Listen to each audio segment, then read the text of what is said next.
Hello everyone, welcome to Sweet Memories. Upcoming రివ్యూలోకి వెళ్ళిపోదాం. జగదాత్రి కేదార్ మీనన్ ప్లాన్ని తిప్పికొట్టి మీనన్ని రెడ్ హ్యాండెడ్గా పట్టుకుంటారు. మాస్క్ వేసుకున్న యువరాజ్ మాత్రం అట్నిండటు తప్పించేసుకుంటాడు. మీనన్కే ఆ బెల్ట్ బాంబుని చుట్టి మీనన్ని ఒక ఆట ఆడుకొని మీనన్ని అరెస్ట్ చేస్తూ పోలీస్ స్టేషన్కి తీసుకువెళ్తూ ఉంటారు జేడీ అండ్ కేడీ. ఇటువైపు సుధాకర్ ఫ్యామిలీ కూడా అందరూ ఇంకా బయటికి వచ్చేస్తారు. బాంబ్ స్క్వాడ్స్ అయితే బాంబ్స్ని డిఫ్యూజ్ చేసేస్తారు. అలా ఇంకా మీనన్ని తీసుకువెళ్తూ ఉంటే మీనన్ తన రౌడీలతో కలిసి తప్పించుకుంటాడు. జేడీ వాడు తప్పించుకున్నా ఎప్పటికైనా చచ్చేది నా చేతిలోనే అని మనసులో అనుకుంటుంది జేడీ. మీనన్ మాత్రం జేడీపై కోపంతో రగిలిపోతూ ఉంటాడు. జగదాత్రి కేదార్ ఇద్దరు ఇంకా ఇంటికి వస్తూ ఉంటే అప్పుడే కేదార్ వాళ్ళ చెల్లెలు శ్రీవల్లి నడుచుకుంటూ వస్తూ కరెక్ట్గా కౌశికి వాళ్ళ ఇంటికి కొంచెం పక్క సందులోనే కళ్ళు తిరిగి పడిపోతుంది. జనాలందరూ గుమిగూడి ఉండడంతో వెంటనే జగదాత్రి కేదార్ వాళ్ళ దగ్గరికి వెళ్తారు. కళ్ళు తిరిగి పడిపోయిన శ్రీవల్లిని చూసి కాపాడి ఇంటికి తీసుకొస్తారు. డాక్టర్ వచ్చి ఈ అమ్మాయి 2 రోజుల నుండి భోజనం కూడా చేయలేదు, అందుకే తనకి సెలైన్ ఎక్కించాలి అండ్ తన్ని మీరు జాగ్రత్తగా చూసుకోవాలి అని చెప్తారు.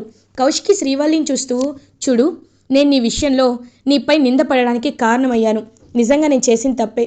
దానికి సారీ అనే పదం చాలా చిన్నది కాబట్టి మనస్ఫూర్తిగా చెప్తున్నాను. నువ్వు నా చెల్లెల్లాంటి దానివని అనుకుంటాను. నువ్వు ఎంత చదువుకోవాలనుకున్నా నేను నిన్ను చదివిస్తాను, నువ్వేమీ బాధపడద్దు అని మాటిస్తుందన్నమాట. అలా ఇంకా వెంటనే కౌశికి శ్రీవల్లి మీరు చూడ్డానికి చాలా మంచి వాళ్ళ ఉన్నారు, కానీ నా ఆత్మాభిమానం చంపుకొని నేను మీ ఇంట్లో ఉండలేనండి. కావాలంటే మీ ఇంట్లో పని చేస్తూ ఒక పని మనిషిలా ఉంటూ ఆ డబ్బులను తీసుకొని నా డబ్బులతో నేను చదువుకుంటాను అని కాన్ఫిడెంట్గా చెప్తుంది శ్రీవల్లి.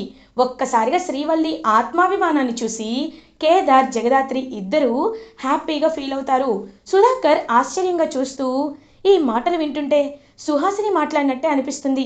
సుహాసిని కూడా అంతే, ఎవరి దగ్గర చెయ్యి చాచేదే కాదు, ఎవరైనా తనని ఫ్రీగా చూసుకుంటాను అన్నా ₹1 కూడా ఎవరి దగ్గర తీసుకునేదే కాదు. ఈ అమ్మాయిని చూస్తుంటే సుహాసిని చూసినట్టే అనిపిస్తుంది అని మనసులో అనుకుంటారు సుధాకర్. ఇంకా కేదార్ కూడా అలా అభిమానంగా శ్రీవల్లి వైపు చూస్తూ ఉంటారు. కౌశికి, చూడమ్మా, నీ సెల్ఫ్ రెస్పెక్ట్కి నిజంగా నాకేం మాట్లాడాలో కూడా అర్థం కావట్లేదు. సరే, నీ ఇష్టం, కానీ ఎక్కువ పని చేయడానికి కూడా నేను ఒప్పుకోను. నీకు నచ్చింది చెయ్యి. ప్లాంట్స్కి వాటర్ పెట్టడమో కుకింగ్ చేయడమో ఏదో ఒకటి చెయ్యి. నీకు నేను కాలేజ్ ఫీజు కడతాను, సరేనా? నువ్వు ఏం చదువుకోవాలనుకుంటున్నావో చెప్పు, అడ్మిషన్ తీసుకొని జాయిన్ చేస్తాను అని చెప్పి ఇంకా ఆఫీస్కి వెళ్ళిపోతుంది కౌశికి. ఇది ఇలా ఉండగా యువరాజ్ ఇంటికి వస్తాడు. యువరాజ్ ఇంకా బాగా డ్రింక్ చేసి ఉండడంతో నిషిక యువరాజ్ని చూస్తుంది. యువరాజ్ అని అంటుంది. నిషి, నేను తప్పు చేశాను కదా అని చెప్పి కళ్ళు తిరిగి పడిపోతాడు యువరాజ్. ఏమైంది యువరాజ్కి అని యువరాజ్ని చూసేసరికి ఒక్కసారిగా షాక్ అయిపోతుంది. ఇంకా వెంటనే నిషిక, ఎందుకంటే ఇది ఇలా ఉండగా మార్నింగ్ అవుతుంది. యువరాజ్ అలా ఇంకా నిద్రలేచి చూస్తూ ఉంటే కోపంగా నిషిక యువరాజ్ వైపు చూస్తూ ఉంటుంది. ఒక్కసారిగా యువరాజ్ షాక్ అయిపోతాడు. ఏంటి నిషి, అలా చూస్తున్నావేంటి అని అడుగుతారు.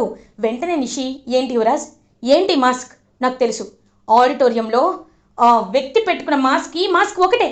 అంటే మమ్మల్ని చంపడానికి వచ్చి నువ్వేనా యువరాజ్? అంటే మా ప్రాణాల కంటే నీకు డబ్బే ఎక్కువ అని అడుగుతుంది నిషిక. ఒక్క నిమిషం, అమ్మకు చెప్పొద్దు, అమ్మ గుండె తట్టుకోలేదు. చూడు నిషి, నేను చెప్పేది జాగ్రత్తగా విను. డబ్బే ఎక్కువ అని అడగద్దు, ఎందుకంటే ఈ ప్రపంచాన్ని రూల్ చేస్తుందే డబ్బు, పవర్. మన దగ్గర డబ్బు ఉండాలన్నా పవర్ ఉండాలన్నా ఆ 2 ఉన్న వ్యక్తితో స్నేహం చేయాలి. నేను అందుకే బాయ్తో స్నేహం చేస్తున్నాను. బాయ్ ఏం చెప్తే చేస్తాను. ఆయన నాకు ఎప్పుడు పనులప్పు చెప్పడు, అప్పుడప్పుడు చెప్తాడు. కాబట్టి ఆయనతో మనం ఉంటే ఎప్పటికైనా ఆయన మీకు ఉపయోగపడతాడు. ఈ సామ్రాజ్యం అంతా మన చేతికి వస్తుంది అని అంటాడు యువరాజ్. ఒక్కసారిగా ఇంకా నిషిక షాక్ అయిపోతుంది. అంటే ప్రాణాలు తీయడం, ప్రాణాల్ని నిర్దాక్షిణ్యంగా గాల్లో కలిపేయడం, సప్లై చేయడం, ఇలాంటివా యువరాజ్ నువ్వు చేసేవివా అని అంటుంది నిషిక. అది కాదు నిషి, ఒకసారి నేను చెప్పేది విను. ఏదేం చేసైనా డబ్బులు సంపాదించాలి కదా, మరి మనకి డబ్బులు ఎలా వస్తున్నాయి అనుకుంటున్నావు అని అంటాడు యువరాజ్. చూడు యువరాజ్, సరే నువ్వు నా భర్తవి కాబట్టి ఈ నిజాన్ని నేను ఎవరితో చెప్పను, కానీ ఈ విషయం అత్తయ్య గారికి తెలిసిందంటే మాత్రం ఆవిడ గుండె అస్సలు తట్టుకోలేదు. అది మాత్రం గుర్తుపెట్టుకో అని అంటుంది నిషిక. ఆ విషయం నాకు కూడా తెలుసు నిషి, అందుకే నువ్వు ఈ విషయాన్ని అమ్మతో చెప్పొద్దు ప్లీజ్, అలా నాకు ప్రామిస్ చేయి, అమ్మతో చెప్పొద్దు అని అంటాడు యువరాజ్. చూడు యువరాజ్, ఎప్పటికైనా పాముతో స్నేహం చేయడం ప్రమాదకరమే, ఎందుకంటే అది ఎప్పుడు బుస కొడుతుందో ఎవరికీ తెలీదు. మీనన్ కూడా అలాంటి వాడే. అంత పెద్ద క్రిమినల్తో నువ్వు ఫ్రెండ్షిప్ చేస్తే వాడు మళ్ళీ నీకెక్కడ ఏమంటాడో అని నాకు భయంగా ఉంది. గుర్తుపెట్టుకో, అర్థమైందా? అలాంటి వాళ్ళతో ఫ్రెండ్షిప్ని మాని అని అక్కడి నుండి వెళ్ళిపోతుంది నిషిక. అమ్మయ్య, నిషి గమనించింది కాబట్టి సరిపోయింది, అమ్మ తెలుసుంటే ఇంకేం లేదు అని యువరాజ్ అక్కడి నుండి వెళ్ళిపోతాడు. ఇది ఇలా ఉండగా మార్నింగ్ అవుతుంది. జగదాత్రి కేదార్ ఇద్దరూ రెడీ అయ్యి కిందకి వస్తారు. ఇంకలా జగదాత్రి కేదార్ వైపు సుధాకర్, కౌశికి చూస్తూ ఉంటారు. బూచి, కాచి కూడా అక్కడికి వస్తారు. ఏంటి, ఏమైంది అలా చూస్తున్నారు అని అడుగుతుంది. ఇంకా సాధు నాయక్ కూడా ఇంటికి వచ్చేసరికి సార్ అని అంటుంది జగదాత్రి. ఏంటి దాత్రి, నన్ను చూసి షాక్ అయ్యావా? ఎంతైనా నువ్వు మా ఎస్ఐ కావ్య కూతురివి కదా, అందుకే నిన్ను చూడ్డానికి నేనే మీ ఇంటికి వచ్చాను అని అంటారు సాధు నాయక్. సార్ బట్ ఎందుకు సార్ అని అడుగుతుంది దాత్రి. ఇంకా వెంటనే కీర్తి పాప దగ్గరికి వచ్చి హ్యాపీ మ్యారేజ్ డే అని చెప్పి ఒక గ్రీటింగ్ కార్డ్ ఇస్తుంది. ఒక్కసారిగా షాక్ అయిపోతారు జగదాత్రి అండ్ కేదార్. ఇద్దరు ఒకరినొకరు చూసుకుంటారు. Happy marriage anniversary Dhatri, Kedar అని కౌశికి హ్యాపీగా విష్ చేస్తుంది. ఇంక ఇదంతా చూస్తున్న వైజయంతి, నిషిక, యువరాజ్ మాత్రం చాలా జెలస్గా ఫీల్ అవుతారు. ఇంకా వెంటనే అలా సాధు నాయక్ కూడా హ్యాపీ మ్యారేజ్ డే అని చెప్పి ఇద్దరిని విష్ చేస్తారు. Thank you sir, thank you so much, అసలు ఈ విషయమే మాకు గుర్తులేదు అని అంటుంది దాత్రి. అందుకే గుర్తు చేయడానికే కదా మేము కూడా వచ్చింది అని అంటాడు బూచి. ఇవాళంతా ఎంతో సంబరంగా జరుపుకోవాలి అని అంటుంది కాచి. వద్దు వద్దు, అలాంటివేమీ వద్దు అని అంటుంది. చూడు, మొన్న పిన్ని బాబాయ్ పెళ్లి రోజుని మీరు ఘనంగా జరిపించారు, మరి మీ పెళ్లి రోజుని మేము జరిపించద్దా అని అంటుంది కౌశికి. అది కాదు వదిన అని అంటుంది. ఇంకా శ్రీవల్లి కూడా ఇదంతా చూస్తూ ఉంటుంది. అలా ఇంకొక కేక్ తీసుకువచ్చి ఇద్దరి చేత, జగదాత్రి అండ్ కేదార్ చేత కట్ చేపిస్తారనమాట కౌశికి. ఇంకా జగదాత్రి, కేదార్ చాలా అంటే చాలా హ్యాపీగా ఫీల్ అవుతారు. సాధు నాయక్ వెంటనే దాత్రితో, Dhatri a small gift for you అని ఒక కవర్ తీసి అలా ఇంకా దాత్రికి ఇస్తారు. ఏంటి సార్ ఇది అని అడుగుతుంది. జస్ట్ ఓపెన్ ఇట్ అని అంటారు. ఓపెన్ చేసి చూడగానే అందులో స్విట్జర్లాండ్కి హనీమూన్ టికెట్స్ ఉంటాయి. ఒక్కసారిగా షాక్ అయిపోతారు దాత్రి అండ్ కేదార్. సార్ ఎందుకు సార్ ఇదంతా అని అంటారు. లేదు జగదాత్రి, నువ్వు ఖచ్చితంగా వెళ్ళాల్సిందే, నేను చెప్తున్నాను కదా, మీరిద్దరూ ఎప్పుడు హ్యాపీగా ఉండాలనే మీ అమ్మగారు కూడా కోరుకునేవారు. అలాంటప్పుడు ఆవిడ బ్రతుకుంటే ఎలా కోరుకుంటారో ఇప్పుడు కూడా అలా అనుకుంటారు కదా అని అంటారు సాధు నాయక్. సార్ మీరు చాలా మంచి పని చేశారు. ఎప్పటి నుండో నేనే ఇలా వాళ్ళకి టికెట్స్ బుక్ చేయాలనుకుంటున్నాను, కానీ ఎప్పుడు చూడు స్కూలే అంటారు సార్, స్కూల్కి వెళ్ళాలి అని ఎప్పుడు పానిత్యాసలోనే ఉంటారు. దాత్రి, కేదార్, సార్ చెప్పినట్టు మీరు హ్యాపీగా హనీమూన్లో టైం స్పెండ్ చేశారండి అని అంటారు. ఖచ్చితంగా అని చెప్పి ఇంకలా సాధు నాయకుడు చెప్పేసరికి ఇంకా జగదాత్రి, కేదార్ ఇద్దరు లగేజ్ సర్దుకుంటూ ఉంటారు. అప్పుడే ఇంకా చాలా కోపం వస్తుంది యువరాజ్కి. అక్క, నువ్వు ఎప్పుడు వాళ్ళ గురించే పట్టించుకుంటావు కానీ మా గురించి ఎప్పుడు పట్టించుకోవా? నేను ఒక తమ్ముడిని ఉన్నానని నీకెప్పుడు గుర్తుండదా అని అడుగుతాడు యువరాజ్. చూడు యువరాజ్, నేను ఎప్పుడు నీ గురించి ఆలోచించినా నువ్వే ఏది పట్టించుకోవు, అందుకే నీ గురించి ఆలోచించడం తగ్గించాను అని అంటుంది కౌశికి. లేదు వదిన, మేము కూడా హనీమూన్కి వెళ్తాం అని అంటుంది నిషిక. అవును, మేము వెళ్తాం, వాళ్ళు వెళ్ళిన దగ్గరికే వెళ్తాం అని అంటాడు యువరాజ్. సరే వెళ్ళిరండి, మీకు కూడా నేను టికెట్స్ బుక్ చేస్తాను అని అంటుంది కౌశికి. ఇంకా అలా దూరంగా తీసుకొస్తుంది వైజయంతి. ఏందమ్మీ, వాళ్ళు చేశారని మీరు కూడా అదే కాపీ కొడితే బాగోదు కదా, మీరు వేరే చోటుకి వెళ్ళండి అని అంటుంది వైజయంతి. అయ్యో అమ్మ, నేను వెళ్ళేది ఎందుకు అనుకుంటున్నావు? ఆ కేదార్ గారిని ఫినిష్ చేయడానికి, ఎందుకంటే ఇంకొక నెలలోపు ఆస్తి వాడిదేనని నిరూపించుకోవాలి అన్నారు. వాడు ఏదో ఒకటి చేసి వాడు నాన్న కొడుకే అని తెలిసేలా చేశాడనుకో, ఇంకేమీ లేదు, నా పని అయిపోయినట్టే. అందుకే నేను వాడిని చంపేశాననుకో, అప్పుడు ఆస్తికి నేనొక్కనే వారసునవుతాను, నాన్నకి తొలి సంతానాన్ని నేనే అవుతాను అని అంటాడు యువరాజ్. అవునత్తయ్య, యువరాజ్ చెప్పింది కరెక్ట్ అని అంటుంది. అబ్బోడా, ఇంత ఘోరమైన ప్లాన్ అవసరమా అని అంటుంది. అమ్మ, కొన్ని కావాలంటే కొన్ని చేయక తప్పదు, వాళ్ళని చంపేస్తే కానీ మన ప్రాబ్లం చల్లారదు, కాబట్టి నేను చెప్పింది అర్థమవుతుంది అనుకుంటా అని అంటారు. సరే అబ్బోడా, కానీ జాగ్రత్త, మళ్ళీ వాళ్ళు ఏదో ఒక ప్లాన్ వేసుకుంటారు. అసలే ఆ జగదాత్రికి తల నిండా కళ్ళుంటాయి, నువ్వు మాత్రం దొరకదురా అని అంటుంది. సరే అమ్మ, దొరకకుండా ప్లాన్ పూర్తి చేసుకొని వస్తాం అని ఇంకా అలా యువరాజ్ అండ్ నిషిక కూడా బ్యాగ్ సర్దుకుంటూ ఉంటారు హనీమూన్కి వెళ్ళడానికి. ఇంకా జగదాత్రి, కేదార్, యువరాజ్ అండ్ నిషిక హనీమూన్కి బయలుదేరి స్విట్జర్లాండ్కి రీచ్ అవుతారు.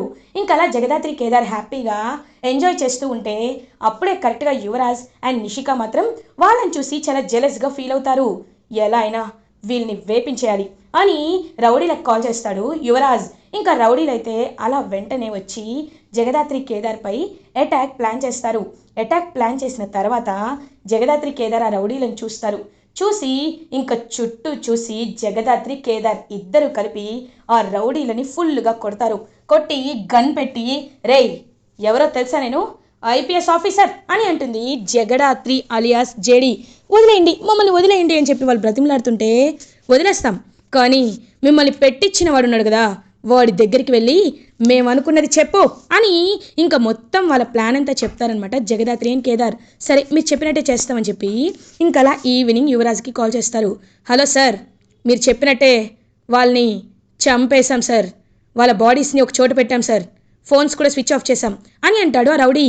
ఎస్ ఎస్ అది అది మనం వెళ్ళిపోదామా అని అంటారు. వద్దు వద్దు, ఇప్పుడే వెళ్తే డౌట్ వస్తుంది, మనం ఒక రోజంతా ఫోన్ స్విచ్ ఆఫ్ చేసి పెట్టుకుందాం, హ్యాపీగా ఎంజాయ్ చేస్తున్నట్టు ఉందాం అని చెప్పి యువరాజ్, నిషిక ఇద్దరు ఇంకా అలా ఫోన్స్ అయితే స్విచ్ ఆఫ్ చేసుకుంటారు. ఇది ఇలా ఉండగా నెక్స్ట్ డే మార్నింగ్ అవుతుంది. న్యూస్ మొత్తం వైరల్ అయిపోతుంది. స్విట్జర్లాండ్కి హనీమూన్కి వెళ్ళిన ఒక ఇండియన్ జంట కనిపించకుండా పోయారు. వాళ్ళు ఆచూకీ కూడా తెలియటం లేదు.